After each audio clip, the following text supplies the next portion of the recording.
কিছু করতে পারেন নাই। আপনারা চোখে দেখেন না আমার আল্লাহ কোরআন শরীফে কি বলেছেন?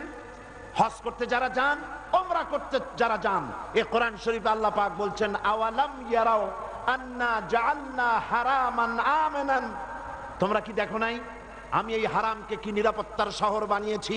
সেই সময় যখন এই হারামের চতুর্দিকে পৃথিবী জুড়ে ধর্ষণ হয়, চুরি হয়, ডাকাতি হয়, জেনা হয়, সব হচ্ছে, কিন্তু আমার হারামে যারাই প্রবেশ করলো আমান দাখালাহু কানা আমিনান, যেই প্রবেশ করলো সেই নিরাপত্তা লাভ করলো। সুবহানাল্লাহ। মুজদালিফা, আরাফাত থেকে ফেরার রাতে যে রাতটা কাটাতে হয়, একটা মাঠ। আপনারা আমাকে বলেন, লক্ষ লক্ষ নারী, লক্ষ লক্ষ পুরুষ, কত লাখ আপনি হিসাব করতে পারবেন না। অনেকে একটা বেয়াদবি শব্দ বলে যে আরাফাতের পরেই টঙ্গী ইজতেমা। আমি এটাকে একটা বেয়াদবি শব্দ মনে করি। এই কথা কখনো বলবেন না।